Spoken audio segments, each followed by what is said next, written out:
The sapphire palace stood on the highest hill of Virella, shining under 3 suns. Its towers glittered with jewels, mined from distant moons. Inside, the grand hall was filled with the most powerful beings in the galaxy. Tall warriors in shining armor, alien princes in long robes, merchant lords wearing crowns made of pure crystal. They had come for one reason: to win the heart of Princess Lyra. Lyra was the most desired woman in the galaxy. Her beauty was spoken of in every starport and royal court. Her eyes were deep blue like the oceans of ancient Earth. Her hair shimmered like silver under moonlight, and her voice was soft yet strong. But what truly made her famous was her mind, clever, quick, and unshaken by flattery. For 3 years, princes, kings, generals, and leaders had tried to win her. Some brought treasure worth a planet. Others promised fleets and armies. Some challenged each other to duels to prove their worth. But one by one, Lyra turned them all down. She would smile politely, thank them for their offer, and say the same words: "You are not the one I seek." It became a legend. Many suitors left the palace angry. Some felt humiliated. Others returned home thinking she was too proud, too cold, or cursed. Still, they kept coming, because the prize was too great. Marriage to Lyra meant the throne of the Sapphire Empire. On this day, the largest gathering yet had assembled. The Grand Choosing Festival was announced, a 3-day event where Lyra would meet all her suitors one last time before making her decision. The hall was filled with the smell of rare flowers and the sound of alien instruments playing soft music. Servants moved between the guests carrying trays of golden fruit and crystal wine. The suitors stood in a long line, each waiting for their moment. At the far end of the room, almost hidden behind a tall plant, stood someone who looked completely out of place, a man in a plain black jacket, without any jewels, weapons, or fine robes. He was human. His name was Captain Elias. He wasn't a prince or a noble. He was a trade envoy from a small human colony, sent to negotiate a simple supply agreement for grain. His mission was so unimportant that his name wasn't even on the guest list for the festival. He had been invited only because the palace wanted to show friendship to all species. Elias stood quietly, watching the glittering crowd. He didn't push forward. He didn't try to catch the princess's eye. He simply sipped his drink and listened. The other suitors barely noticed him, except to laugh softly and whisper, "A human. Here, what could he offer her?" They should keep him with the servants. But high on the royal dais, Lyra noticed. From her throne, she looked down at the crowd. The tall warriors puffed out their chests. The princes stared at her with hunger for power. The merchant lords calculated what her signature could add to their wealth, but the human. He looked at no one with greed. His eyes were calm, as if he was in another place. Lyra's heart gave a small, curious beat. When the music paused and the first introductions began, she endured the same parade as always. One prince offering a diamond crown, another boasting of his victories, a merchant laying out maps of new trade routes. Lyra smiled, thanked them, and gave the same gentle refusal she had spoken hundreds of times. But while they spoke, she kept glancing toward the man in the black jacket. When the last suitor stepped away, Lyra leaned toward her captain of guards. "The human," she said softly. "Your Highness?" the guard asked, surprised. "Bring him to me, alone. Tonight, in the moonlit garden." The guard hesitated. "He's not exactly do as I say." That night, as the palace lights dimmed and the festival guests retreated to their chambers, Elias was walking toward the small guest wing when 2 guards approached. "Captain Elias," one said, "the princess requests your presence." Elias stopped, confused. "Me? Are you sure you have the right?" "We are sure." They led him through silent corridors lit by silver lamps. Outside, the air was cool and fragrant. The moonlit garden was like a dream. Flowers that glowed faintly in the dark. Streams flowing with water that shimmered blue and tall crystal. Trees humming softly in the breeze. At the center stood Princess Lyra. Her silver hair catching the moonlight, her gown flowing like water. She turned as he approached, and for a long moment they simply looked at each other. Elias bowed awkwardly.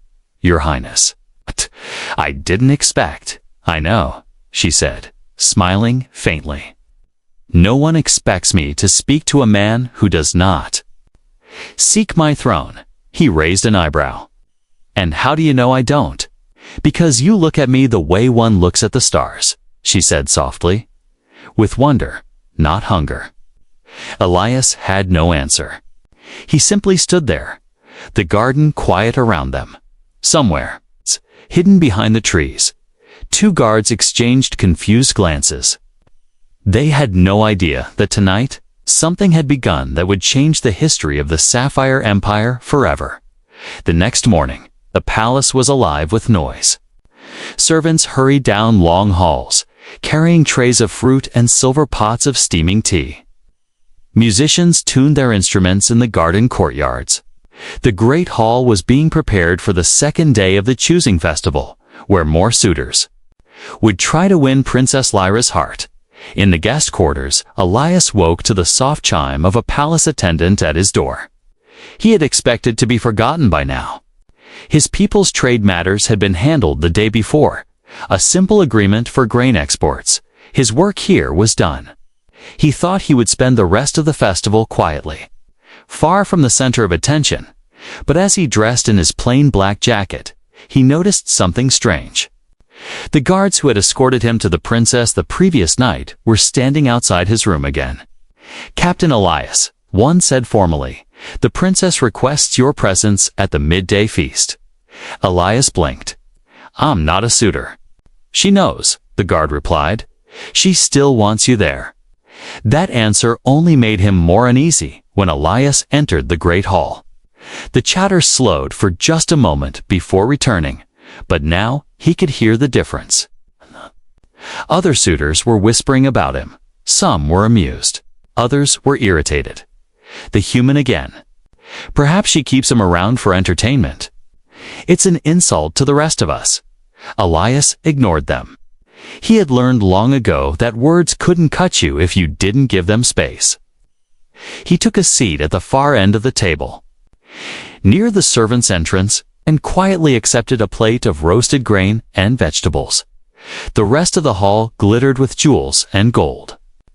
A warrior prince from the Zorith Dominion was boasting about his latest victory against pirates.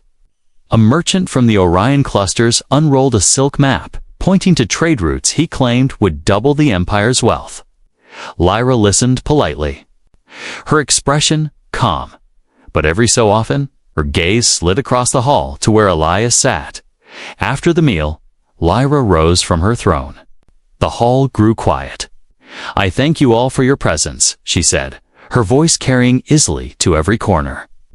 "You honor me with your gifts and your promises. But before we begin the day's events, I would like to invite one among you to walk with me in the palace gardens." Heads turned as she began walking along the table. The warrior prince straightened his back, certain she would choose him. The merchant adjusted his fine robe. A general smiled confidently. Lyra passed them all without a glance. She stopped beside Elias. "Captain," she said, her tone warm, "will you join me?" The hall froze. Elias could feel every eye on him. He wanted to say no to avoid the attention, the whispers, the jealousy, but the way she was looking at him made refusal impossible. "Of course," he said quietly, rising to follow her. The gardens were alive with color. Strange flowers opened as they passed, releasing sweet scents.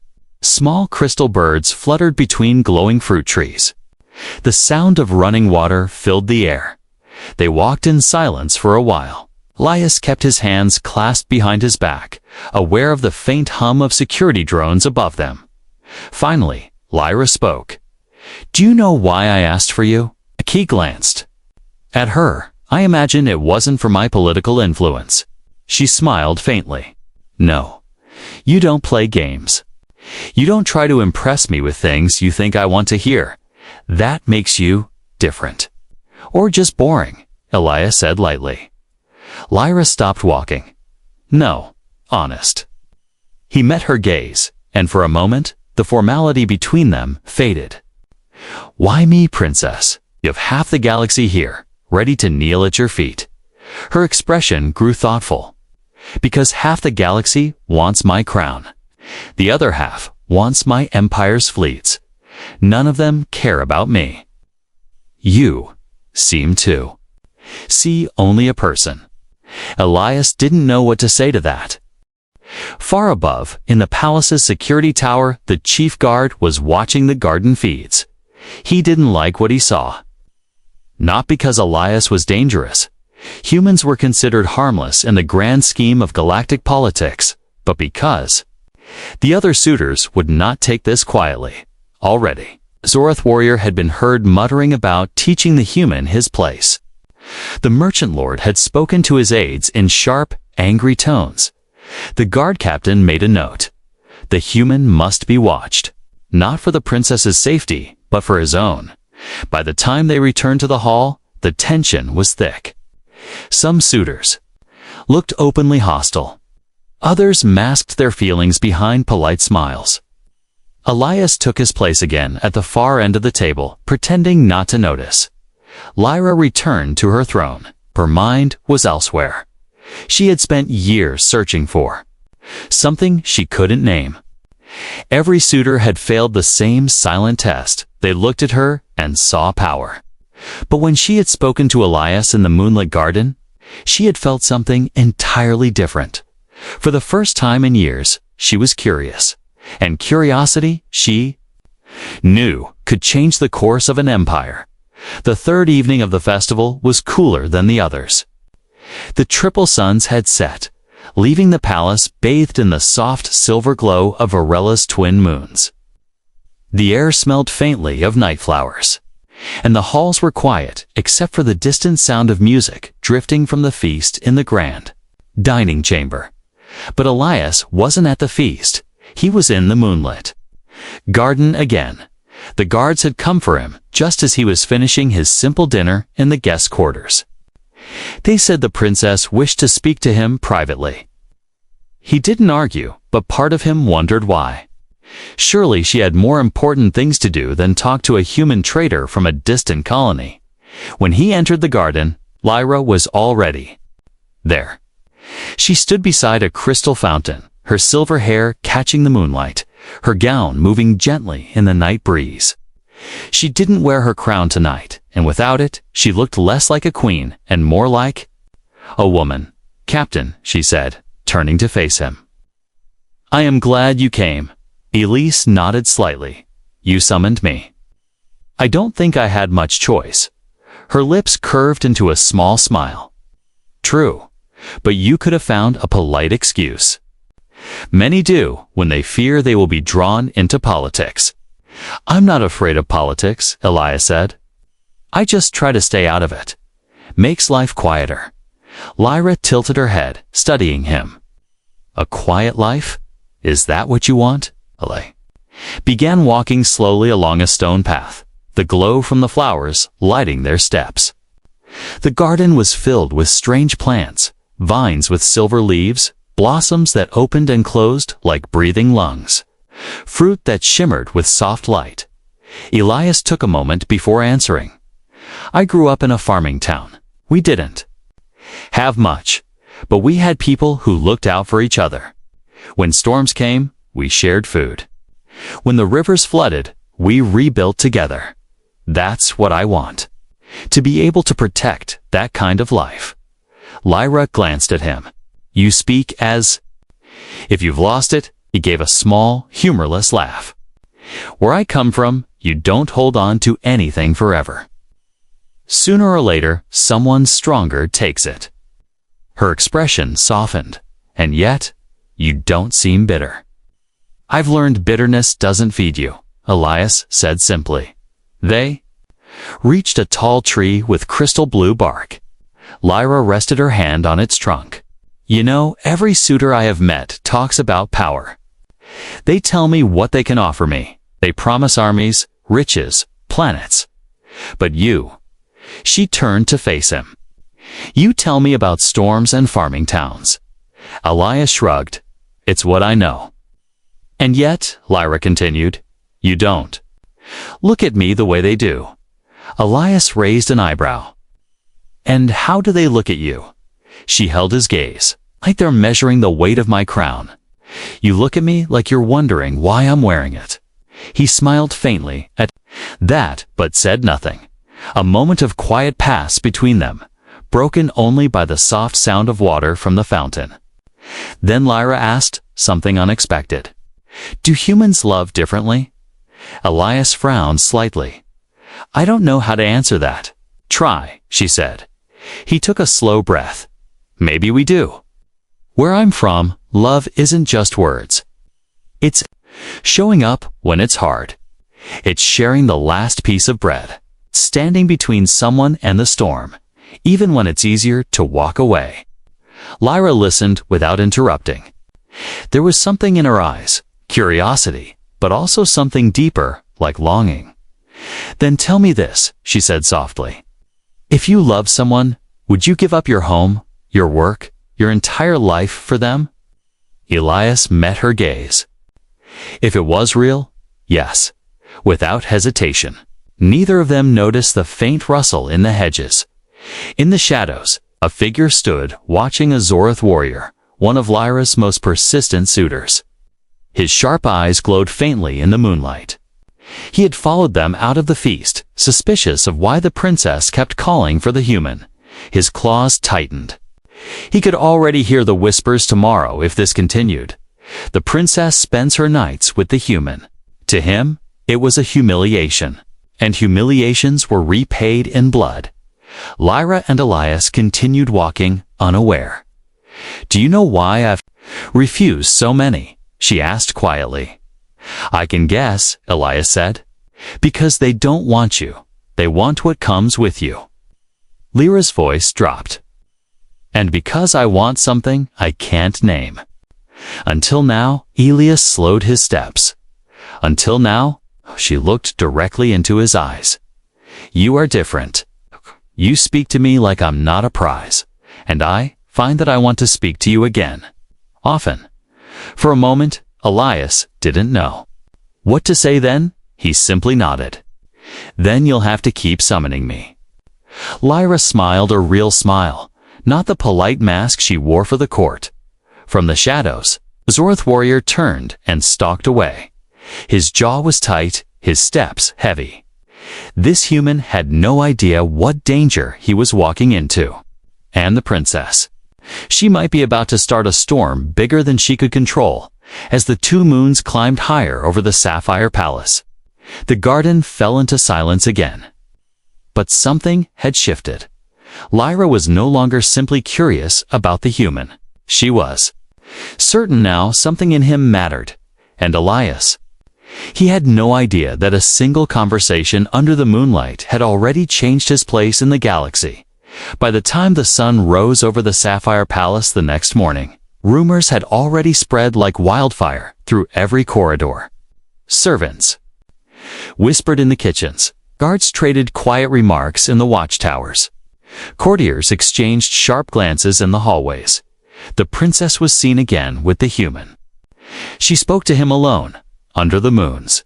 He is not a suitor. He has nothing to offer. Why is he here? By midday, the gossip had reached the suitors themselves. They were not amused. The grand hall was set for the day's contests, archery, swordplay, and trials of wit. Each suitor would display his skill, hoping to impress Lyra. The air was filled with the scent of rare perfumes, the sound of stringed instruments, and the quiet murmur of voices. Elias entered quietly, as always. He wore the same plain black jacket. His boots were dusty from walking the gardens earlier that morning. He had no weapons, no jewels, no banners. It didn't take long for the whispers to start. Look at him, a common trader, sitting where princes dine. Maybe the princess is using him to make us jealous. Or maybe she's mocking us. Elias ignored them. He found a seat near the far side of the hall, close to the musicians. He preferred to listen rather than take part in the endless parade of self-promotion. From her throne, Lyra's eyes found him immediately. She didn't hide it. And that only made things worse. The contests began. A warrior from the Red Nebula demonstrated his skill with a plasma blade, cutting through targets with blinding speed.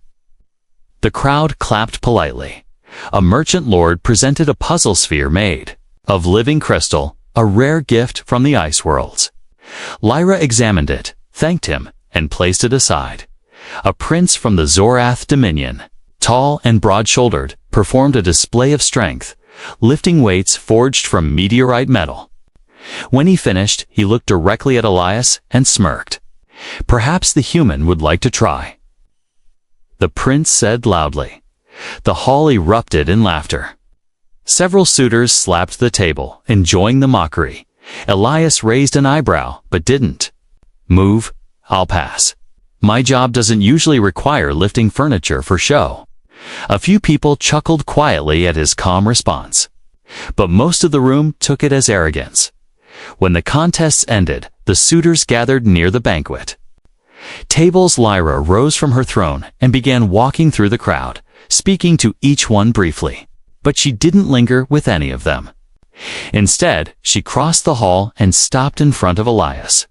"Captain," she said warmly, "walk with me." The laughter died instantly. The room went silent except for the faint pluck of a harp string. The suitors stared as Elias stood. He could feel their eyes on his back as he followed Lyra out into the side courtyard. He didn't need to hear their voices to know what they were saying. The air itself felt heavy with resentment. The courtyard was quieter, with sunlight spilling across polished stone and a fountain whispering in the center. Lyra glanced at him. "You handled their mockery well." Elias shrugged. "If you answer every insult, you'll spend your whole life talking." Her lips curved slightly. "You are unlike any man I've met here." "That could be good or bad," he said. "Good," she replied without hesitation. Back in the hall, the mood had turned ugly. The Zorath prince leaned toward to other suitors. If she chooses him, the sapphire throne will lose the respect of half the galaxy.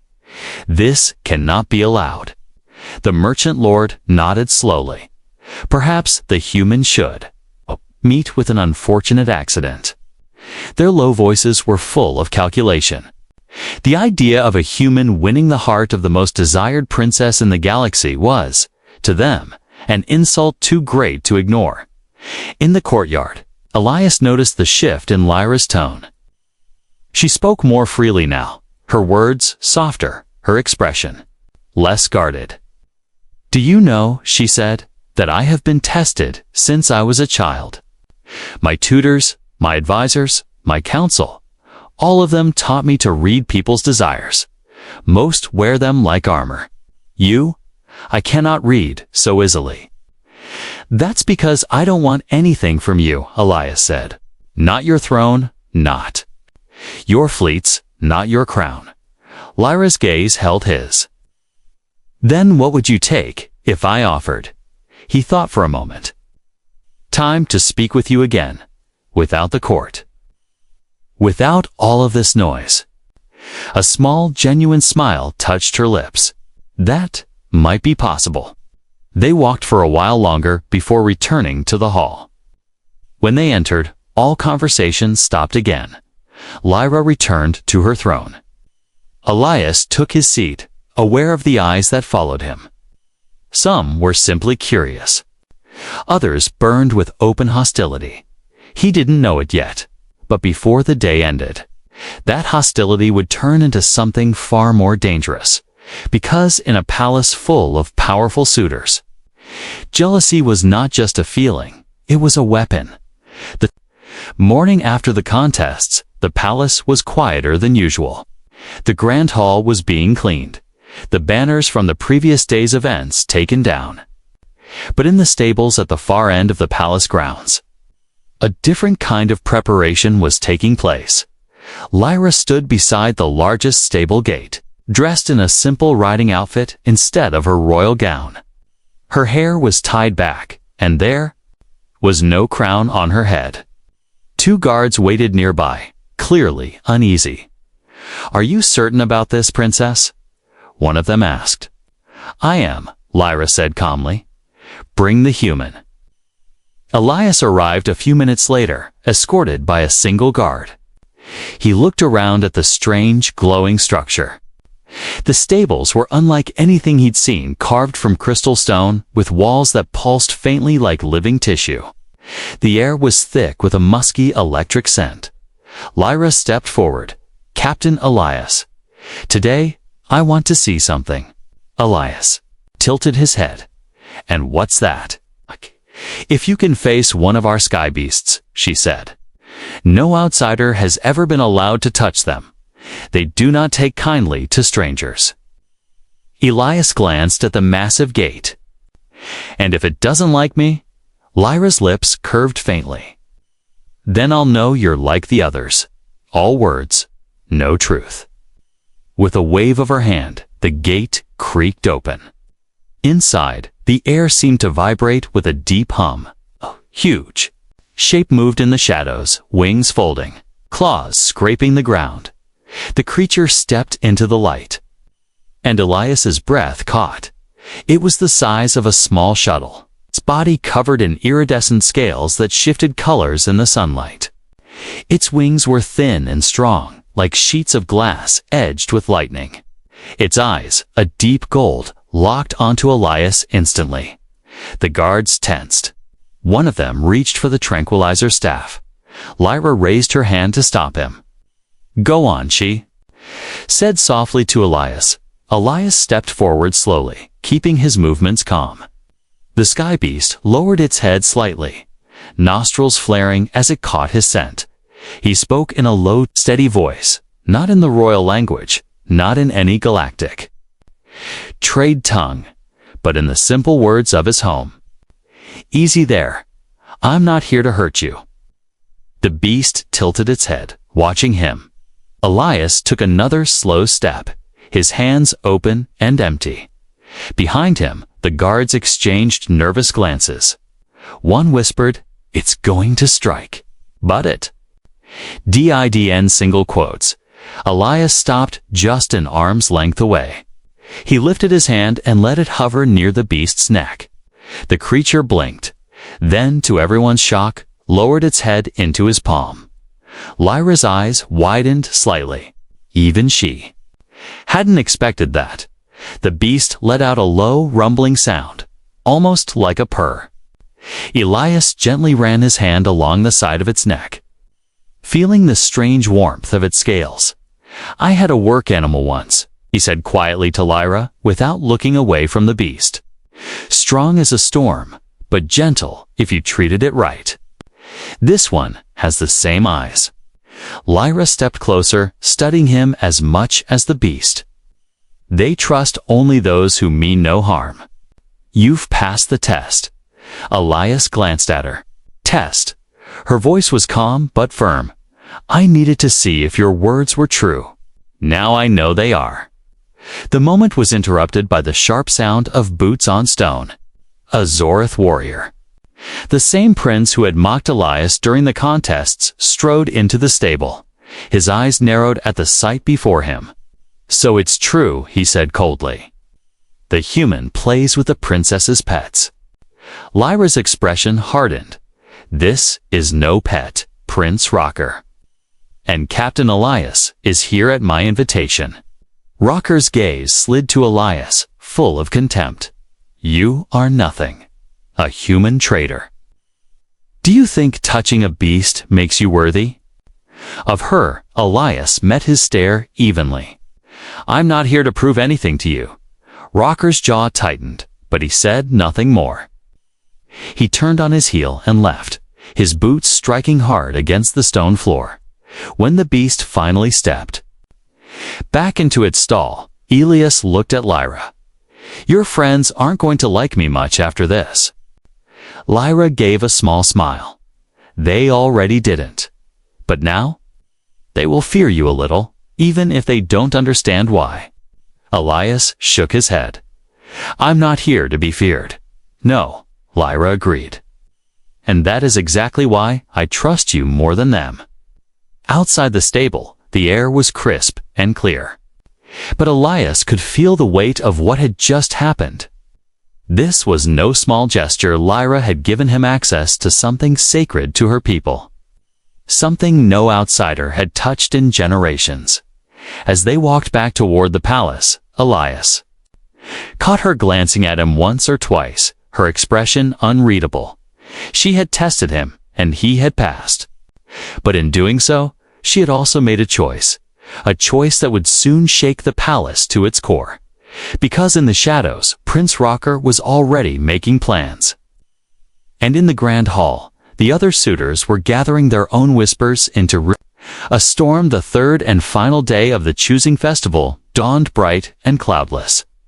From the highest towers of the Sapphire Palace, the triple suns bathed the white stone walls in gold. The capital below pulsed with excitement. Citizens gathered in streets, markets, and viewing halls, waiting for the announcement that would decide the future of the Sapphire Empire. Inside the palace, the great hall had been transformed. The floor gleamed like glass, banners of every suitor's house hung from the ceiling, and a long path of silver cloth led from the main doors to the royal dais. The scent of rare flowers filled the air, and the hum of conversation was constant. Every suitor was there, dressed in their finest. Gold-threaded robes, jeweled armor, embroidered sashes, a parade of wealth and power. Servants moved quickly, refilling goblets, adjusting drapes, and making sure every detail was perfect. At the far end of the hall, Elias stood alone. No jewels, no gold, just his plain black jacket, freshly cleaned. He had no banner, no house emblem, no supporters.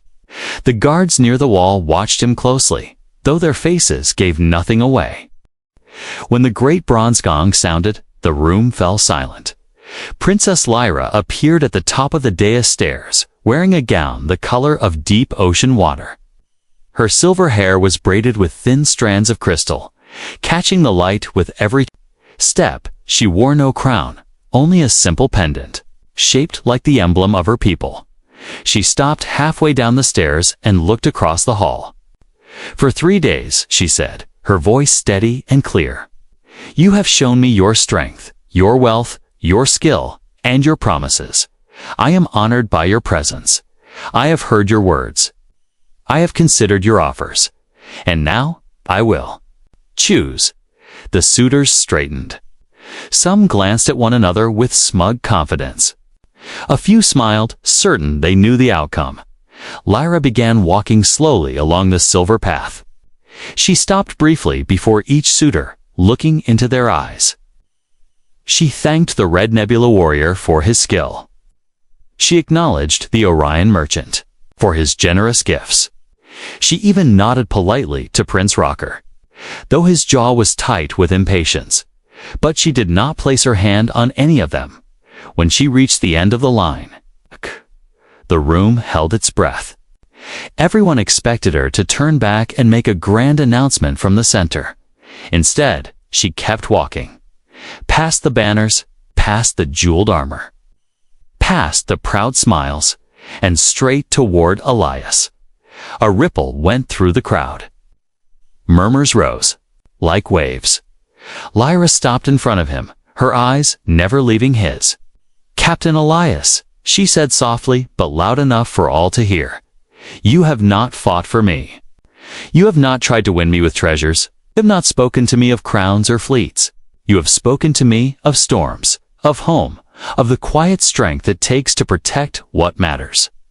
That is why I choose you." The hall erupted, not with applause, but with disbelief. Impossible. He's not even a suitor. This is a disgrace. Prince Rocker stepped forward, his voice sharp as a blade. You would throw away centuries of alliance building for this. A human? Traitor. Lyra's gaze snapped to him. I would rather have one man who sees me than 10 who see only my throne. Elias felt every eye in the room on him. He hadn't come here to win anything. Least of all, a crown. Your Highness, he said quietly. Are you certain that you know what this will cause? I am certain, she replied without hesitation. The chief royal advisor hurried to Lyra's side, whispering urgently. Princess, this choice will break half our political ties. There will be threats, possibly war. Lyra's answer was firm. Then let them threaten. Let them come. I have made my decision. The suitors' voices grew louder, some shouting, others turning to storm out of the hall.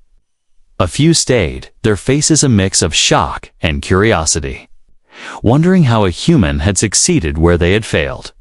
Rocker's eyes burned with rage. You shame yourself. You shame your people. This is not over. Elise's voice cut through the noise.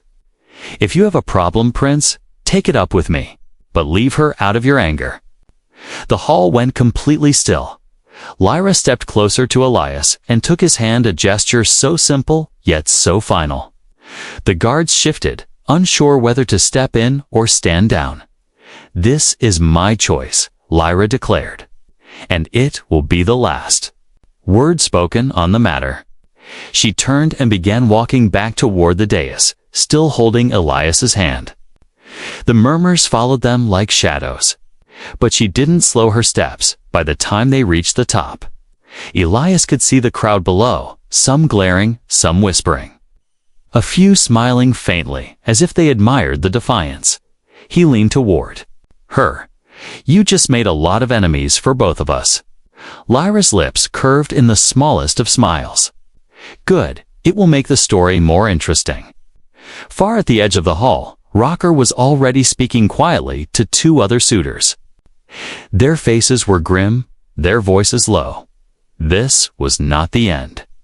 It was only the beginning of something dangerous, and while the hall's doors opened to let the crowd spill into the city, the Sapphire Palace itself seemed to hold its breath, as if it knew that this choice, this moment, would echo far beyond its jeweled walls. Night fell over the Sapphire Palace like a soft veil. The triple suns dipped below the horizon, and the twin moons rose, casting silver light across the city. From the balconies, the streets below glowed with celebration music, lanterns, and the hum of thousands of voices sharing the day's shocking news. Inside the palace, the grand hall had been cleared of banners and suitor emblems. The silver path was replaced with a wide-open space, its polished floor reflecting the light of 1,000 crystal lamps. Musicians stood ready with instruments from across the galaxy, tuning for the evening's feast. But this was no ordinary feast. This was a celebration of choice, a choice that had already sent ripples through every royal court in the known systems. Elias stood near the edge of the hall, watching servants move gracefully between tables set with food so rich it almost looked unreal. He still wore the same black jacket, but now a simple silver clasp shaped like the sapphire. Throne emblem rested at his collar, a gift from Lyra. Given only an hour ago, he was still adjusting to it. People didn't look at him the way they had. That morning, some still stared with open hostility, others with cold curiosity. But there were also a few who nodded respectfully, perhaps impressed by the fact that, against all odds, he was still standing here. Then, the music shifted. A low, steady rhythm began, joined by soft strings. The chatter quieted. Lyra entered from the dais doors. She wasn't wearing the gown from the choosing. Instead, she wore a flowing dress of midnight blue that seemed to capture the light of the moons themselves. Her silver hair fell loose over her shoulders, and for the first time in days, there was no guarded mask on her face. She walked straight to Elias. "Captain," she said, her voice carrying just enough to be heard by those Nearby, will you dance with me? Elias hesitated for half a breath. He wasn't a man of royal courts. He had never been trained in their dances. But the look in her eyes left him with only one answer. If you can forgive my clumsy feet, he said quietly. Her smile was warm. I can. They stepped onto the open floor. The music swelled, not the rigid formal rhythm of a royal ball, but something slower, more fluid. It gave Elias room to follow without making a fool of himself. At first, they moved cautiously, his hand at her waist, hers resting lightly in his. But soon, the rhythm pulled them into something natural, almost effortless. Around them, the guests watched in silence. Some saw defiance, some saw scandal, and a few saw something genuine. As they turned, Lyra spoke softly, so only he could hear. Do you regret it yet? Regret what? He asked. Letting yourself be pulled into all of this, he shook his head. I didn't let myself be pulled. I walked in. I just didn't know where the path would end. Her lips curved in the faintest smile. Neither did I. Near the far wall, Prince Rocker stood in the shadows, watching. His face was unreadable, but the tension in his jaw betrayed him. Beside him, two other suitors leaned in close, speaking in low voices. Their eyes kept drifting toward Elias. This was not the end. They would not allow it to be. But on the dance floor, Elias and Lyra kept moving. For a few moments, the noise of the court, the whispers, the danger, all of it faded. He remembered the moonlit garden, the sky beast's golden eyes, the way she had looked at him when she said he was different. And now here they were, in the center of a hall filled with the most powerful beings in the galaxy. Yet somehow it felt like they were alone. When the song ended, there was a pause before polite applause began. Lyra stepped back slightly, but didn't let go of his hand. She turned toward the crowd. This is my choice, she said, her voice steady. Not because of power, not because of wealth, but because he is the only one who sees me as I am. If that offends you, then you do not understand what leadership should be. Her words hung in the air. No one dared respond. The rest of the night passed in a strange mix of celebration and quiet tension. The musicians played on, the food was served, and the wine flowed freely. Yet in corners and shadowed halls, whispers continued. Some spoke of respect for her courage. Others spoke of schemes and revenge. Elias knew it couldn't last. Not this peace. Not this quiet moment. Choices like hers had consequences, and those consequences were already gathering beyond the palace walls. Later, as the feast wound down, Lyra walked with him to one of the balcony terraces. Below, the city lights sparkled like a galaxy turned upside down. You've put yourself in danger, she said quietly. Elias glanced at her. So have you. Her expression softened. Then we face it together. He looked out at the city. The moon's hanging bright above it. Together, then. And somewhere deep in the palace, in a place where the music and laughter couldn't reach, three men plotted in hushed, dangerous tones. The story of the human and the princess was only beginning. That night, as the twin moons drifted across the sky, the Sapphire Palace stood as both a place of celebration and the heart of a coming storm. But for Elias and Lyra, in that brief space, between choice and consequence, there was only the quiet certainty that whatever came next, they had chosen it together.